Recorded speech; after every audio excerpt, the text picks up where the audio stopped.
Welcome to the Morning Glory Project. I'm your host, Betsy Graziani Fassbender. Before we go into the interview today, I wanted to say that this interview with Elizabeth Kracht was recorded before the shelter-in-place orders that so many of us are under now, before the pandemic had taken more than 100,000 American lives and so many more around the world. And certainly before the tragic events of civil unrest, where legitimate protests were turned into anarchy and destruction. I know that so many people are afraid right now and unsure and not knowing what to do, not knowing how to feel about everything. I'm with you. I'm close to tears most every day, and I know that so many of you are too. The purpose of the Morning Glory Project is to ask each guest, whatever their endeavor, whether they are survivors or thrivers or innovators or trailblazers, to ask them really the single question: how did you get through what you got through? And whether their circumstances are similar to yours or different, I'm hoping that you can always find a nugget of inspiration, a nugget of comfort, that other people have been determined and have gotten through things, and maybe we can all learn from one another. So I hope you'll enjoy my conversation with Elizabeth Kracht today about how she perseveres, how she is determined, and that we can learn from that. And more than that, what she does is that she supports storytelling, and I'm a believer. That's why this Morning Glory Project exists, is because I believe that telling our stories is an intimate way to connect to one another. I'll hold you, every listener, in my heart, hoping that you are safe, that you are cared for, that you find comfort, and that you're provided for. Thanks for listening. Today on the Morning Glory Project, I'd like to welcome Elizabeth Kracht, goes by Liz. She's a literary agent currently as part of the Kimberly Cameron and Associates agency in Tiburon, California. And as an agent, it's her job to help those authors she represents to clear the hurdles and barricades put before them in the publishing industry. No small task. Formerly an acquisitions editor, freelance publicist, and as a writer herself, Liz has navigated the seas of the industry in a lot of different kinds of boats. Liz's eclectic life experiences drive her interests and perhaps serve as a clue to her determination as an agent. Her career in publishing took root in Puerto Rico, where she worked as a copy editor for an English-language newspaper. When she returned to the mainland, she found her, quote, vein of gold in publishing. She thrives on working closely with authors to build their careers, and to that end, she has a recently published book called The Author's Checklist, an agent's guide to developing and editing your manuscript. Liz, thanks so much for joining me today. Hi, Betsy. Thank you so much for having me. Well, I got to tell you, long before I was published, an agent was sort of like a unicorn to me.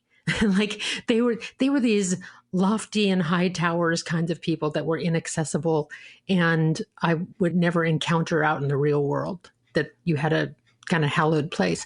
And I've since publishing and getting to know people and being at conferences, I've met so many lovely, beautiful, amazing people who aren't just gatekeepers there to close the doors, but they're looking for terrific books, and they're book lovers. Is that who you are?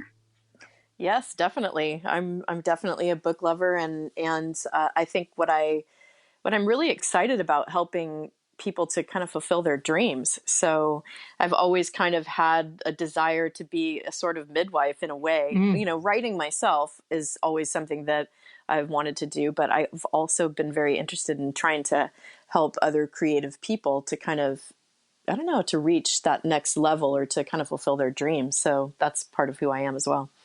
That has to be really exciting when you get to make that author call and that says, guess what? We sold. Yeah, it's definitely exciting. It's a really exciting moment, and so exciting for the authors, you know, to get to hear that and to kind of realize that they're reaching their dreams. Of course, you know, it doesn't end there. You know, the process continues to go on, and there are peaks and valleys to any author's life, I guess the life of a book basically, or the career of an author. But that first call and any subsequent calls are always great, you know? Well, and I'll also confess that the business part of writing is the part I never fantasized about. You know, of course, when we're writing in our journals as little girls or as young people, we think about the writing part. But I never, until I got serious about publishing, I never thought about the business part of it. Mm-hmm. You know, I got kicked out of the Girl Scouts because I wouldn't sell cookies. So I was not exactly a born marketer. So you come at this from both angles. You are the creative, and you are a writer as well. But then you're in the business trenches, and I'm wondering how that feels to kind of have a foot in both of those worlds. Well, I don't think I really appreciated just how much authors go through until I had to go through the editorial process myself with my publisher and have my book copy edited. That was a really difficult process for me, and one that it's not that I didn't handle it well, but I had to take a full 2 weeks before I could even mentally approach going through the copy edits on my book. And so suddenly I had this, bird's eye view of what authors really go through, and now better understand what my authors have probably gone through in the process of going from that acceptance of a manuscript to publication, and the number of rounds of editing, as you've probably had to go through the same. So it's now I can really appreciate it on a much deeper level. You feel like maybe you're kind of like a doctor that's in the hospital for the first time and having to experience what it's like on the receiving end of that experience. Yeah, it was really something else. And so I kind of like that. I like really having more perspective on the entire process, because I've been on the writing end of it myself. Before I became an agent, I was sending out proposals and sending out query letters and stuff, working on, my own projects when I was in Puerto Rico doing animal rescue. And so I learned the business from that end. And then when I ended up in the business, I'd already learned, I'd already been a paralegal, so I knew how to deal with contract language. And so I was really I just sort of dropped into agenting in a way. But now that I've had the experience of being published myself also, I feel like now I have a really good perspective on the whole process. I wonder if your authors pre your publication and your authors post your publication will experience a different Liz in any ways. I don't know. I haven't, post publication, I haven't sold any books. I have books that are going out now, but I'm not really sure. Now they're kind of trying to help support me, which is really lovely they're putting up reviews on Amazon now for me. And so I'm sure it's an interesting process for them to be in too. And they've had to be patient with me as well as I go through that process of having to, go through editorial process and things slow down on my agenting side. I've been like, thank you for your patience. Hang on, I'm almost through this, so they've been really patient with me, I think. Well, back to kind of the business side of it. One of the things that I think a lot of folks who just love books but aren't writers or aren't in the business of books may or may not understand is how, first of all, how long it takes and how many rewrites and drafts and editing and all of that goes through that takes it's a really long labor to deliver a book baby. It really is. But also the amount of rejection that happens when if you're writing stories to submit to magazines or articles of some kind, or certainly books and poetry and those kinds of things. And I'm wondering how the authors are experiencing the rejection, but you are too, if you're their representative, right? If you're their agent and putting that, I'm wondering how you deal with that. It can get discouraging, but yeah, we receive rejection first, right? So as we go out and query a project to editors, we're really cross-checking all the editors to see if we think, to figure out who might be the best fit in a particular imprint or a particular house. And so sometimes we don't quite get that right. We might send something out and they're like, oh, this isn't really a great fit for me, but try this person, in my office. So sometimes we're getting those basic, redirects and things like that. But oftentimes we get rejection, and that rejection comes to us first, and then we forward it to our authors. And after a while, it gets a little discouraging because, we don't take on projects that we aren't in love with and that we don't really believe in.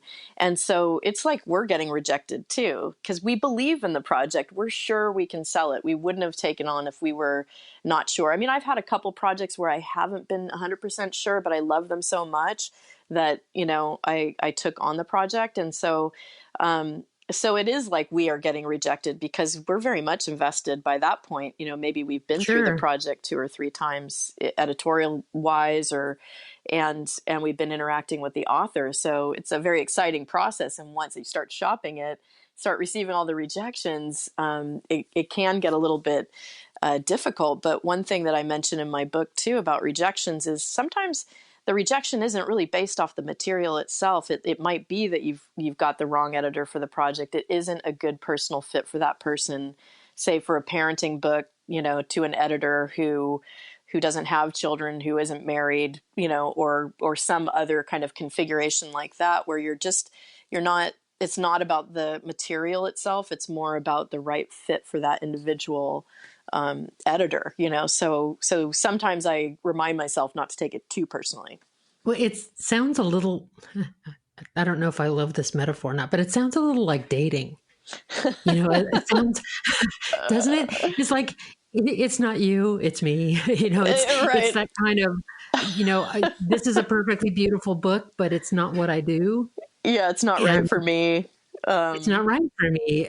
I don't mean to add the romantic or sexual element to it, but it sounds a little bit like that. Yeah, it is. It is like trying to find the right fit. And, definitely I think, like I'm single and in that world as well. And so it does feel like a lot of rejection on a lot of levels sometimes. Yeah, I bet.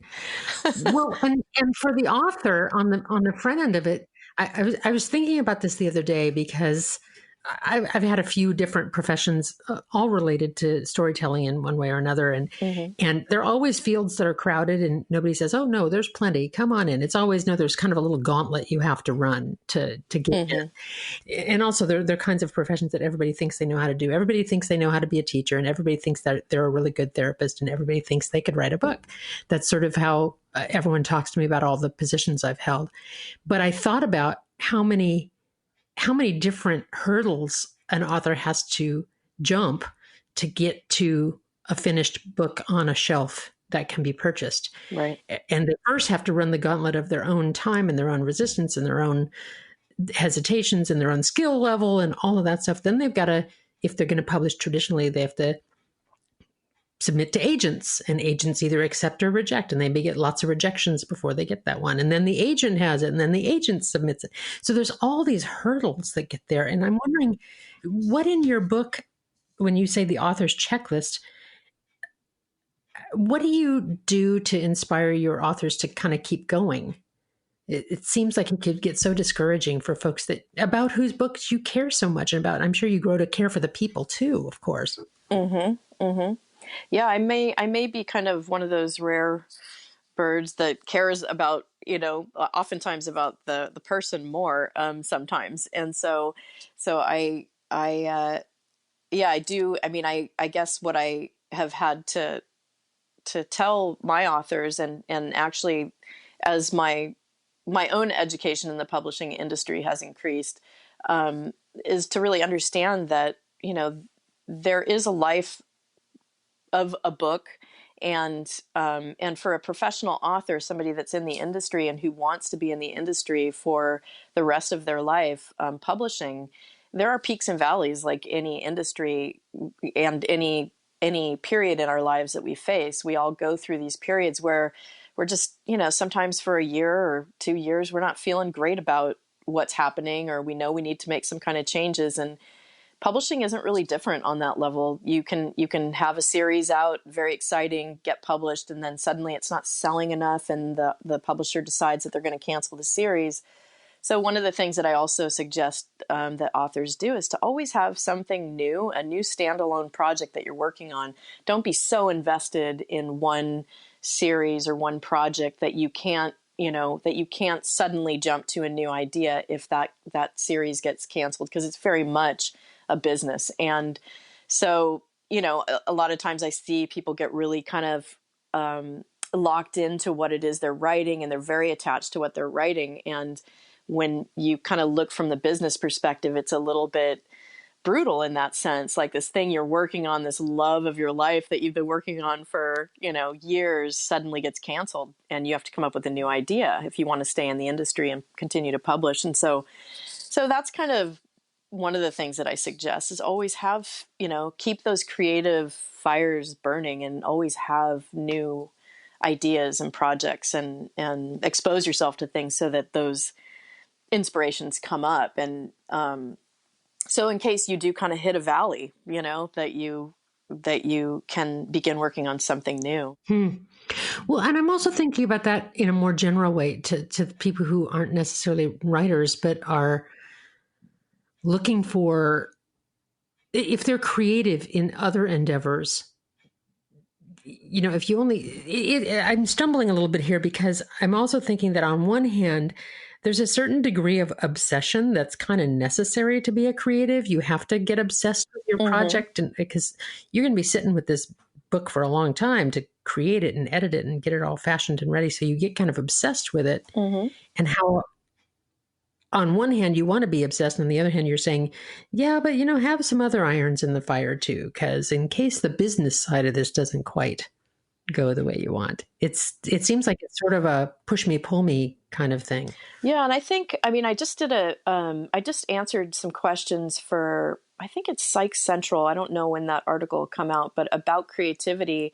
And I think we're all creative, and we're all expressing it in different ways. And some of us have spent lifetimes trying to peel back that voice that's telling us that we aren't creative. But I actually believe that for most people have a book idea. I think I saw a statistic that 80% of people have a book idea, or some inspirations that have come to them over the years, that they should probably act on, that are their unique idea. And I think the difference is that some of us have made it our kind of life purpose to explore those ideas and to manifest those ideas. But I think it's there for everybody, and some people are doing it, maybe more in a business sense,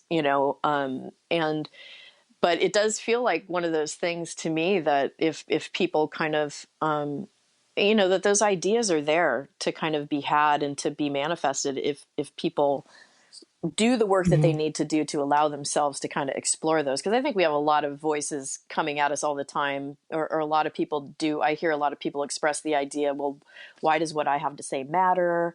You can't make any money through the arts, that sort of thing. And some of those are archetypes, right? Some of those may or may not be true, but I don't know. It just feels like one of those things that the intuition and the inspiration for creativity is there within all of us. And it's just a matter of, whether we want to kind of listen to that and explore that, I guess. And if this is the form that you wanted to take, other people tell their stories through film, or through visual arts, or through dance, or through starting a business, or being an entrepreneur of some kind. Exactly. Well, I agree with you. I think that everybody is creative. I think that it'd be impossible to walk the planet if you weren't. We have to make decisions all the time and maneuver around things and use our imaginations to get out of trouble or into it, depending on which way we want to go. Yeah. So, even on that kind of bigger level, we're born from creative potential, right? Like, how did we get here? So it's on that kind of really pulled back macro level. We are creativity, we're that creative potential and manifested. And so I think that it's kind of our birthright. And, like you said, some people are expressing that through writing, some through music, some through trademark and, concepts and ideas that haven't even been appreciated yet. So yeah, I think it just depends on how people work with that within themselves. Because I think there's that spark in all of us, but not all of us are exploring it. So Liz, you come to the book world not through the traditional route that I often hear agents and editors and publishers come through, where they, started out as the coffee girl or whatever it might be, or coffee guy, whatever it is, in a thing, and work their way up and all that. It sounds like you were doing other things. You were working in the field of animal rescue. Did I hear that correctly? Yeah, when I went to Puerto Rico, I actually went to Puerto Rico when my then boyfriend wanted to go back and try living there. And I thought, well, yeah, I could go to Puerto Rico and, sit on the beach like Hunter S. Thompson and write. Like that sounded totally appealing to me. And then when I actually got there, I got very involved in animal rescue because there were so many animals on the street, and I felt like a very able-bodied human being that could put some of my organizational skills to help them together to help them. And then sort of got in through a newspaper there, proofreading and then copy editing, doing a couple of articles for them also, and just realizing that the dream of publishing a book, that I was actually happy working with other people's writing as well as doing writing myself. And so that's kind of how I started. That's how it kind of sparked my interest as a career. I never really realized that I could work, in the industry career wise. Other than being Hunter S. Thompson. Right. I was going to approach it that way. And then I'm like, oh, okay. Well, so in that little story that you just told about being in Puerto Rico, and I'm sure seeing animals and seeing them on the street and being moved by that, you reveal yourself as somebody who sees a problem and tries to fix it. Do you think that that's part of your agenting? It's definitely part of, I'm good at that. I mean, I'm good at identifying, I guess, areas of weakness and areas for improvement. I mean, I approach things and people from the position of potential and possibility.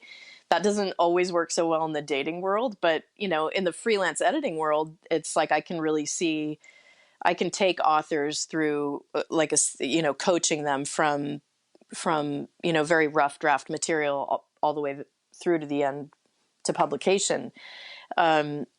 So I do have that ability to kind of see potential and massage it out, I guess. So, and yeah, of course that's true with animals too. Like a little love goes a long way with rescued animals. A lot of people just see them as throwaways in some areas, but with a little bit of love, you really see how, animals, come alive and look amazing. And yeah, I guess I am a little bit like that.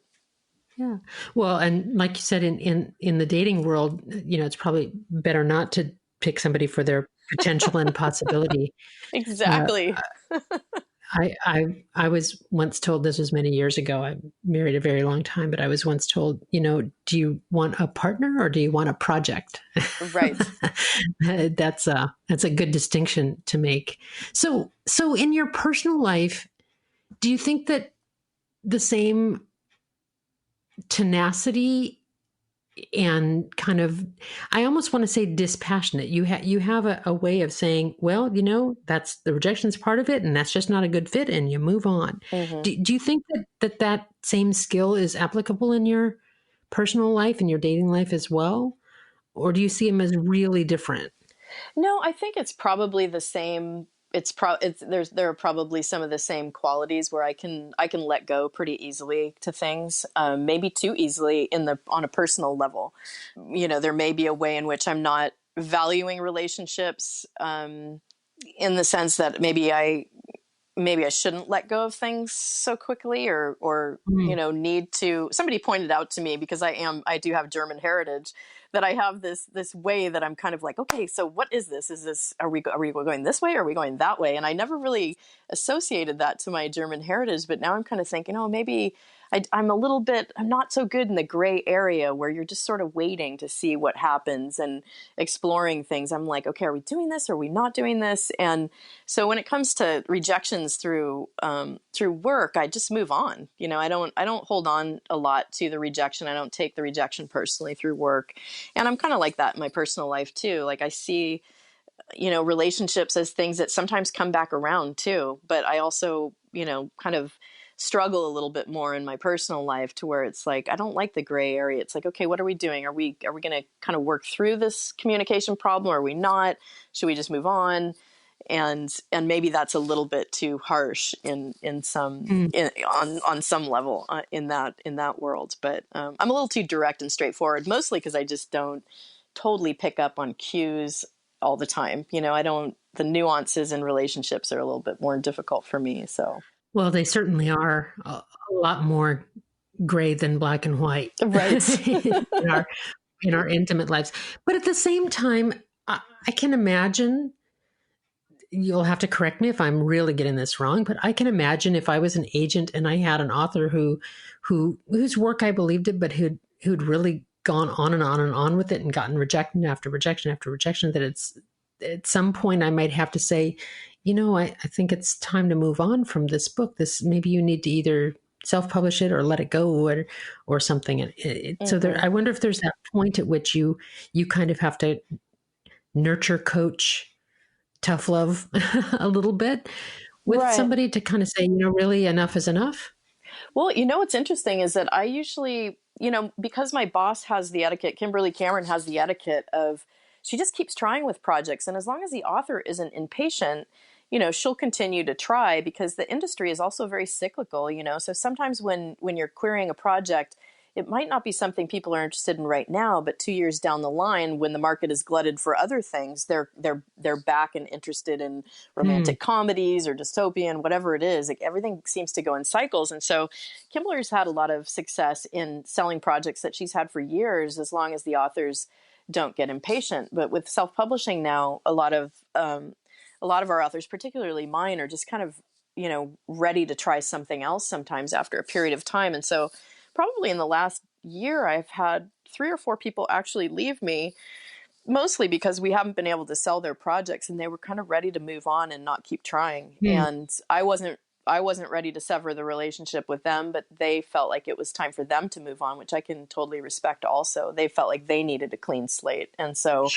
and those were all projects that I'd gone out with to a number of people that we'd just been rejected on, and I still believed in them, but I wasn't able to sell them. And I think the authors felt like they needed to kind of clear the slate for themselves. Well, so there's another turn of table where, where you're getting rejected by the author on that level, in a way.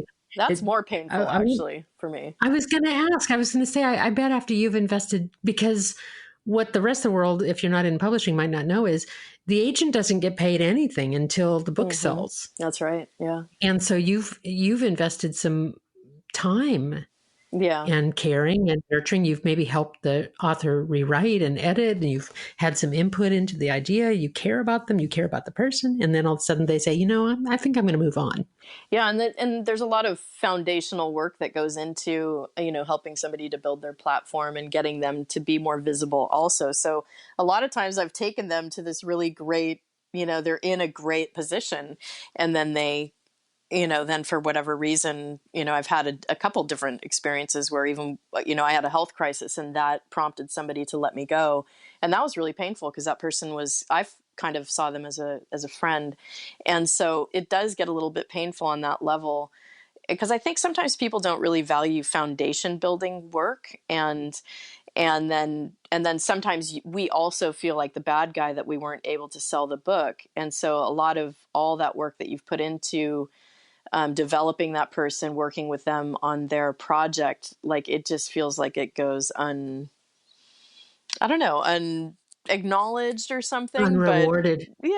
But but at the same time, I mean, I guess that's the beauty of believing in something, is that you invest, I try to imagine that any time and energy that I put into anybody or any of their projects or their creativity is not time wasted, even if they go on to publish with another agent at another time. I have to believe that my energy is going towards something positive, I guess. Ultimately, that's kind of important for me. Years and years of sitting with women friends of mine, I'm hearing another kind of dating parallel of, gosh, I dated him forever, and he finally got successful, and he was doing so great, and then he broke up with me and he got married to the next person. They already have a baby, right? I mean, I've heard that story Right. from women friends in that way. And it sort of has a parallel. Gosh, we're finding all kinds of dating romantic Right. parallels And here, aren't we? I think I just saw an article. I think it was, I don't know if it was a New York Times article about the woman who just saw that her ex went on to start dating Lady Gaga. And Oh my. it was really fun in a way because she used it as a way to empower herself, the article, instead of looking at it in a negative fashion. So it was kind of cute, but yeah, it's always kind of interesting to see where people go when they leave you, where they go, and what happens, Mhm. to their career and everything. And I definitely believe that we're not all meant. We all have our own destiny, and that may or may not be with me, and they may go on to like greater fame after they leave me. But yeah, it's like you never really know. It sounds like I'm having these several things swirling while we're talking, Liz. And one of them is that on one hand, you've got this, and you attribute it to your German heritage, the kind of black, white, yes, no, what are we doing here? Hmm. And then there's this sort of the business of the industry and kind of accepting the pushes and pulls there. And then there's this spiritual element of, if it's meant to be, it'll happen, and not, and my energy is contributed to the good. So I'm hearing these kind of layers of Hmm. different ways that you approach this business, and in a way it's a spiritual exercise in a business world. Yeah, I mean, I think that for me, that's my kind of approach to life in general. It's, I see myself actually as a spiritual being first before I see myself as an agent or a girlfriend or a wife so I see myself kind of more from that spiritual perspective first. And so whenever things get difficult or tough in life or in publishing, that's kind of my go-to place, is to center myself through meditation and to learn, I don't know, that, like, to be able to let go to things that aren't working, to kind of pay attention on a different level to what's happening. And so I use a lot of those intuitive skills, or the skills that I've learned through meditation, to kind of navigate me through relationships and difficult client relationships, or even to use my sense or my intuition for who I think might be a good fit publishing wise for a project. So yeah, that's the one thing that kind of centers me through all of it, is the internal part of my nature, I guess. Well, as we begin to wind up, I have one more kind of practical question, Hmm. and that is, if you were going to give one or two concise tips to authors that are seeking agents, like what is the number one thing that really gets them off track if they're going to seek an agent, and what's something that they can do in a positive way if they're seeking agency for their books? Right. And I'll say two things. And the reason that I wrote the book actually is because I think a lot of the projects that come into me are about 4 drafts away from even being ready. So a lot of times people are querying projects before they're ready. And I understand why, because sometimes you just don't know. So you don't know where you stand in the industry, and it's very hard to get feedback. So it's a natural part of the process of, getting published. I think that a lot of those famous, we like to see these overnight success stories, but a lot of times these people have probably queried over and over and over again and gotten advice from one or two people along the way that has made all the difference in their career. So I think continuing to educate yourself and to be objective about your work, and to be able to look at it from all the different angles, whether you're looking at your dialogue or your plot or your characterization, to really look at these parts of your manuscript separately, and to also read objectively when you read other published books, as kind of approach your own project, but also as you approach agents, depending on where you are in that process, just to be very straightforward and direct. And meeting agents at conferences is always a good suggestion, especially some of the bigger conferences like PNWA and the Willamette Writers Conference and Thriller Fest, things like that, where you can make a face-to-face connection. But also, when you do approach through query letter, just be straightforward, like a business letter, because the ones that are professional, that just stand out like a regular business letter, are the ones that catch our attention. Don't oversell yourself, don't undersell yourself, but just come in right in the middle. And Don't be too cute about it. No, yeah, that's the thing is when they're straightforward and businesslike, that's when it catches our attention because sometimes people use a lot of gimmicks to try and get through or humor. Every now and then the humor gets through to me because I do like to laugh, um, but in general, you don't want to like oversell or undersell. I'm the next bestseller. You're going to be sorry if you don't take me on. Or the other side of that is I'm not really a writer, but I wrote this book. You know, it's like just tell us what you have and do the best you can with that query letter. Somewhere between I'm the worst and I'm the best. Exactly. Right? The middle path.